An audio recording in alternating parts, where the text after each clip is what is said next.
On this episode of 26 Minutes with Dr. Warren Siegel, we're joined by Olga Kiku, a renowned expert in the fields of speech and language pathology. Today, we will dive into the intricacies of speech and swallowing, uncovering the latest research and innovative treatments in the field. Please join us as we explore the challenges, the breakthroughs, and the profound impact that these conditions have on individuals and their families. Ms. Kiku, welcome to our show. Thank you for having me. Thank you so much for being here today. Can you explain where you're from? How did you get interested in this field? I'm originally from Moldova. I came to the United States at the age of 15, and I've lived in Brooklyn most of my life, minus a couple of years. I did my undergraduate and graduate degree in speech-language pathology at Brooklyn College. I actually explored multiple fields, and I didn't know what I would be doing until an acquaintance of mine just suggested that I try speech-language pathology, which I did, and I just fell in love with the field, and I've been doing it ever since. So what was it specifically that brought you to speech and language pathology? I took a number of courses at an undergrad level. I learned a lot about just the natural development of language. I learned a lot about how much our brain is involved in someone's ability to be able to communicate and swallowing, and how all the muscles in the throat are involved in our ability to swallow and communicate. And it was very interesting to me. So I pursued my graduate studies in this field as well. And initially I was interested in pediatric speech and language pathology, but one of my externships in graduate school was at an adult inpatient facility, and I just fell in love with working with adults, and that's where I pursued my career. So today we're going to talk about issues with swallowing, and most of us just think of swallowing like a reflex, right? As Absolutely. soon as you're born, your mother either puts her breast, puts you to the breast, or gives you a bottle, and you start just swallowing. What's involved with swallowing, and at what point would people have trouble swallowing? Well, you're right. We take it for granted. You take a sip of water, you swallow, it takes a second to swallow. It just feels very simple, but it's actually a very complex task. And I will talk about it in more details a little bit later, but there are actually 17 different components of swallowing that we look at. And if there's a breakdown at any of those levels, a person will complain of difficulty swallowing. And when we talk about swallowing, we look at different phases of swallowing. So there are three phases: oral, pharyngeal, and esophageal. So when we talk about oral phase of swallowing, we talk about everything that's happening in a person's mouth. How well are they able to put their lips together without food spilling out of their mouth? How well is their tongue moving? Are they able to move the food with the tongue to the teeth so that the person able to chew? Are they able to use their tongue to move the food from the mouth to the throat? Any impairment in those structures results in difficulty manipulating food.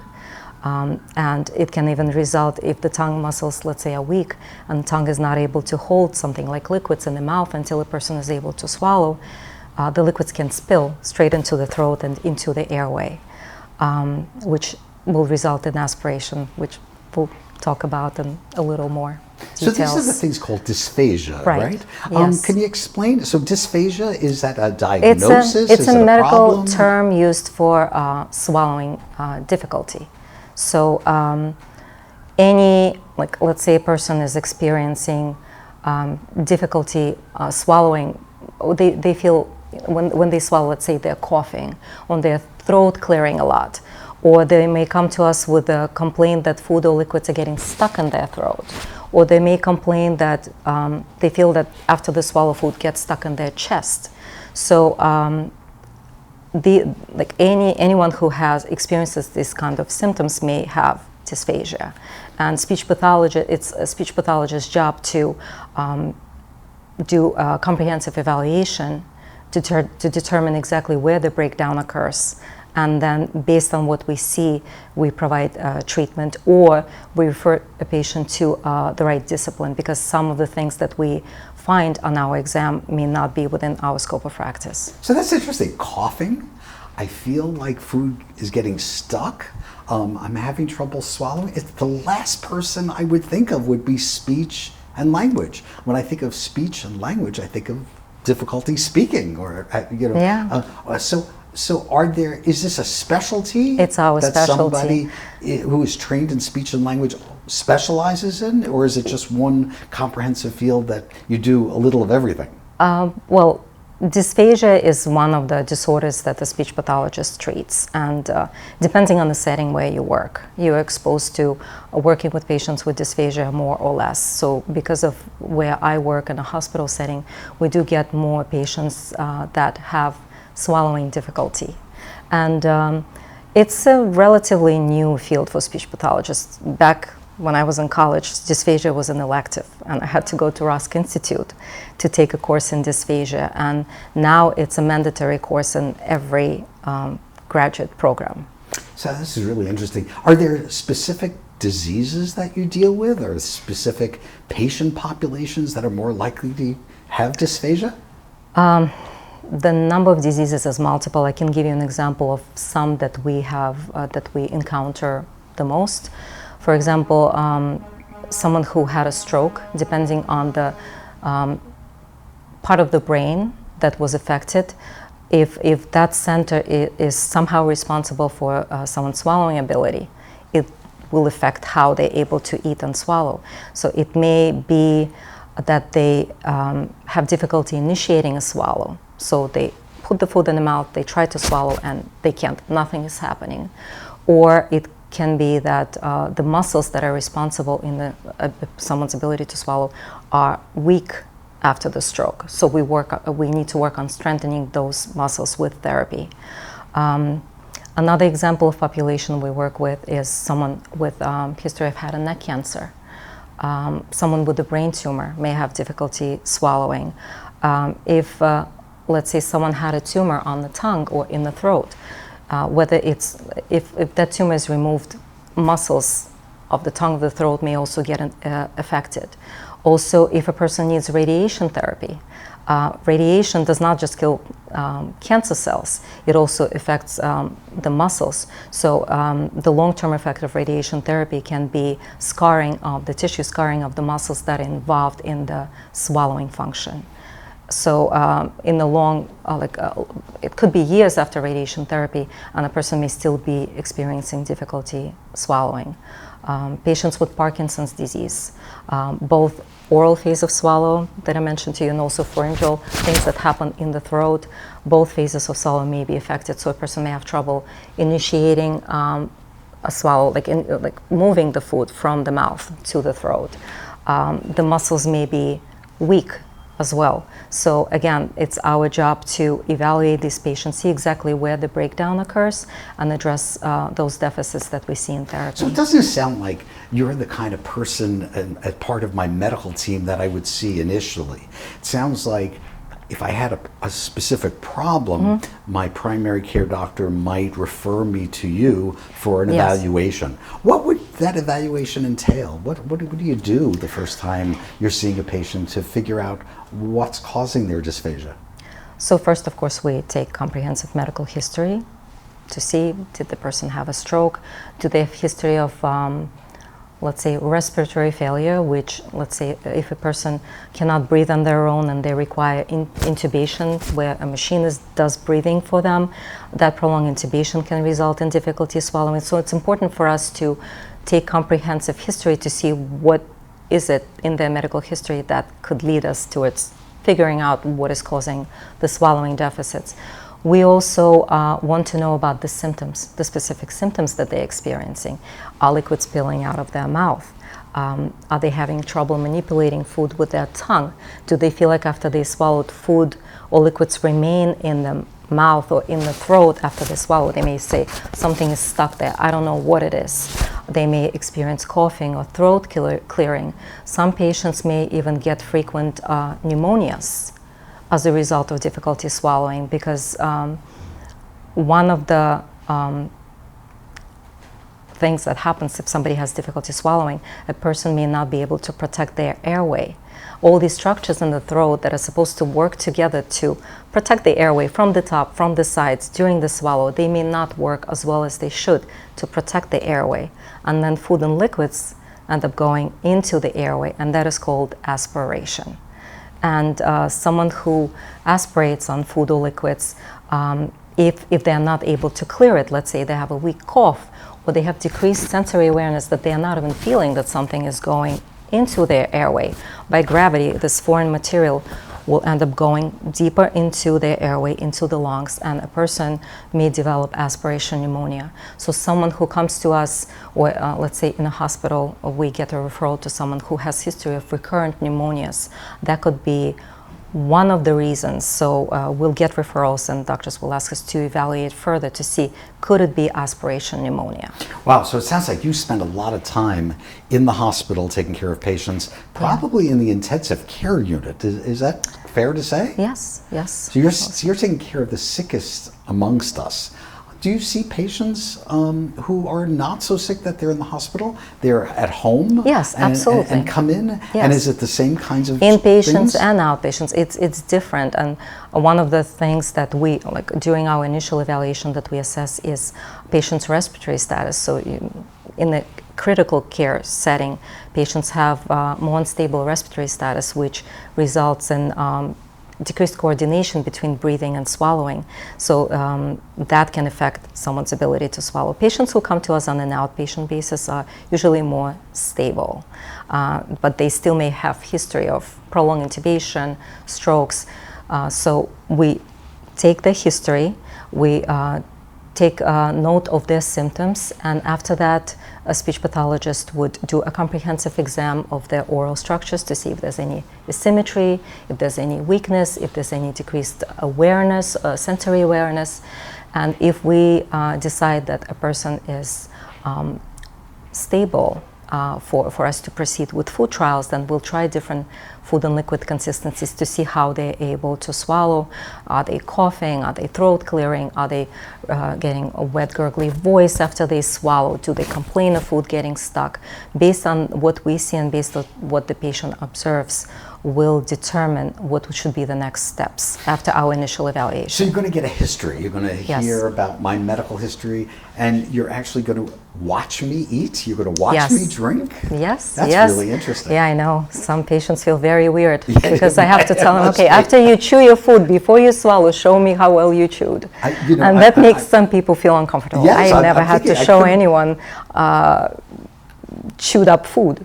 I'm not even sure I can describe the process of eating and drinking, although we all do it, and we've been doing it for many years. We really take it for granted, and it is such a social thing. We all enjoy food. You know, we all have our favorite cuisines. We like going to restaurants with family, friends. So when that ability is disrupted, swallowing ability is disrupted, it really affects our lives, the quality of our lives. Yeah, I can't imagine a time where you can't eat or drink. I mean, it's so pleasurable. It's comforting. When you're depressed, you know, it makes you feel better. You know, and when you're celebrating, it makes you feel even better. And when you're not sure, you eat and drink, and you figure it out. Absolutely. Well, so how do you treat this? I mean, what happens? What does a speech and language pathologist do after their evaluation, and you're seeing somebody who has a stroke, for example, and is having trouble eating and drinking? What's the treatment? So as I mentioned earlier, before we proceed to any treatment, we need to know exactly what's happening during the person's swallow, because we don't have an X-ray vision, but we have studies that we can do that help us see exactly where the breakdown occurs. So what are those studies? What is it? It's not you said it's not an X-ray. It is. It is an X-ray. Well, we don't have an You don't X-ray have the vision, X-ray but our vision. studies Oh, I got do. it. Okay. So one of the studies, and that's the one that used a lot in our field, is modified barium swallow study, and it's done in radiology, and a person sits in a special imaging chair, and we have them swallow different food and liquid consistencies, and sometimes even barium tablets if they complain of difficulty swallowing pills. And Because these food and liquid consistencies are mixed with barium, we can easily see how food and liquids move from the lips all the way into the stomach. So we observe how safely and how efficiently a person swallows. By safety, we mean how well are they able to protect their airway during the swallow without aspirating, and how efficiently we look at are they able to move the food from the lips all the way to the stomach without any residue remaining in the throat, in the mouth, or in the esophagus. And also during the study, we look at those 17 components of swallowing that I told you about. How does the tongue move? How do the muscles of the throat contract to push the food from top to all the way to the bottom to the esophagus? How does like someone, if someone complains of they feel like food liquids are going to the nose after the swallow, we can see that actually, and we can see if there's any impairment in the structure that's involved from in sealing the nose, the nasal cavity from food going in it. So during this test, we'll be able to see exactly where the breakdown occurs so that we can address it in treatment. So if we see the muscles of the tongue or throat are weak, we know that this is what needs to be addressed in therapy. Someone may have a weak cough, so we may see that they're aspirating, but then they're trying to clear it, but their cough is very weak. We may have to address their cough during therapy. We also try different compensatory strategies during the study to see what it's a short-term fix. It's like putting a patch on a problem, but so that a person can at least eat something, we may try different modified consistencies such as thickened liquids or maybe pureed food. We may try some postural techniques like maybe putting their chin down or maybe turning their head to one side. These are the postural techniques that we use to help the person swallow more safely and efficiently so that they can eat while we are addressing their deficits in therapy by introducing certain exercises. Treatment isn't necessarily surgery. Treatment isn't necessarily a medication. Treatment is just like changing the consistency of the food I eat, maybe? It's a short-term fix. Like, it's not really treatment. We don't stop at, okay, we are modifying your consistency and that's it. You're staying on it for the rest of your life. In some cases, that may be the only option. But in many cases, we actually start therapy where we work on neuromuscular education. We work on building muscle strength, on building the strength of the cough so that the person can swallow more safely and efficiently in the long run. What does that mean? That means I'm going to exercise my neck? I can actually exercise those muscles? Yes. These muscles that I've taken for granted my entire life. Yes. There's actually a way to strengthen them? How do you do that? Well, there are different approaches available. I can discuss a few. One of them we use it's called IOP, Iowa Oral Performance Instrument, and that's used more for in patients who have weakness in the muscles of the in the mouth. So if their lips are weak, or their cheeks are weak, or their tongue is weak, so we use this special device where a bulb is placed in the mouth, depending on where the weakness is, and the person is supposed to press on it. And depending on how hard they can press on it, there's a pressure that they generate. And this bulb is connected to a special device that reads it and tells you this is how much pressure the person was able to generate. So you basically, with time, you work on building the amount of pressure that a person can generate with their lips, tongue, or their cheeks. You're working on strengthening those muscles. So this is a great tool, and it provides you with great biofeedback. So when a person is using it, they can see exactly how well they are performing. You can monitor their progress. You can slowly increase the level of difficulty while you're working on building the muscle strength. Oh, that's fascinating. I would never think of you think of weightlifting. You think of making the same muscle strength. It's the same principle. The same principle. So when we work on the muscles of the throat, there's a special type of training called respiratory muscle strength training, and we use special devices for it. And during this training, the person has to either blow into this device or breathe in through it. And they do it against resistance, just like any exercise you do. You lift weights, that's resistance. You slowly increase from 5 pounds to 10 pounds. So it's similar, except we increase the level of pressure. So the person is inhaling or exhaling through this device against resistance, and you slowly increase it.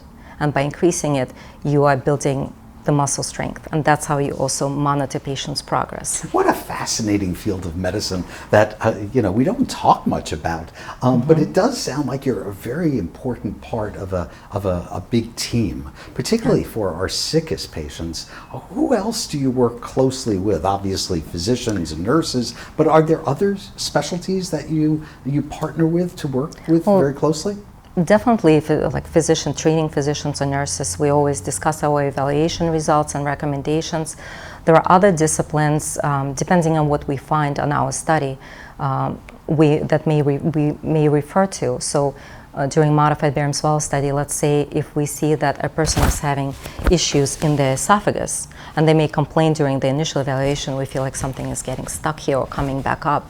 When we do the screening of the esophagus, if we see any retention of the food or liquids there, if we see that it's coming back up, we may refer a patient to a gastroenterologist. Or let's say someone comes to us and they just don't know why they're having this difficulty, but it's been going on for a while and now it's getting progressively worse. Sometimes during modified barium swallow study, we can see osteophytes. And they are these bony growths on the spine that it takes years for them to grow. But when they grow to a significantly large size, they may impact person's ability to swallow. They may interfere with the way food and liquids are going down. They may actually redirect food and liquids straight into the airway. So with something like that, we'll refer a patient to a neurosurgeon to see what they can do. Sometimes a person may need surgery. I also did not mention to you fiber optic endoscopic evaluation of swallowing. That's another instrumental assessment of swallowing that we do. And usually it's often done for patients who were intubated. They lost their voice. They are not able to manage their secretions. With this test, we insert a flexible scope. There's a camera at the tip of the scope through the nose. We can see all of the structures. We can also see how a person is swallowing because we can see their trachea, and we mix food with food dye so that it's easily detected if there's any food residue or if there's aspiration. And sometimes we may see that there's a lot of swelling of the structures. Like where our voice box is, it can be very swollen, and it may affect the person's ability to produce voice and swallow. So in that case, we may refer a patient to ear, nose, and throat doctor. Another example could be we work closely with dietitians. So for example, before I even do my evaluation, I may find out that someone has specific allergies, and there might be ingredients in the food that we use that we may not be able to give a patient. So we'll consult with the dietitian, and they'll give us alternative for what we typically use to evaluate patients. Or we may refer patients to dietitians if somebody is let's say admitted with failure to thrive, has poor oral intake. Dietitians together with nurses do calorie count, and based on that they decide what should be done next. Maybe this person needs some supplements in addition to what they're typically eating, just to make sure that they maintain adequate level of nutrition and hydration. So after patients are evaluated, you figure out what the treatment plan is, they've stabilized, they've gotten better, they go home. How do you continue your work while the patient's at home? How do you work with the families? What are the support systems that you have to put together so that patients continue to do well? Well, if we feel before discharge that a person will need additional therapy, if let's say they go to another facility, like they go into a nursing home, we may reach out to the speech pathologist, and some of them, quite a few nursing homes in our community, the speech pathologist will reach out to us to find out what should be the next steps, what kind of evaluations have we done, what are our treatment recommendations. But if a person is going home, we'll discuss with them, we'll recommend therapy on an outpatient basis so that we can continue treating their swallowing deficits if they have any. So those treatments can be done at home, or is it something that a patient has to come back and forth to a hospital to be treated? It depends. We'd love for all patients to come here for outpatient services, but not everyone can. Not everyone has someone at home who can bring them to therapy. So or they just may have some physical limitations that prevent them from coming to therapy on a regular basis. So in that case, they can explore receiving therapy at home through agencies, where a speech pathologist actually comes to their home to provide needed therapy.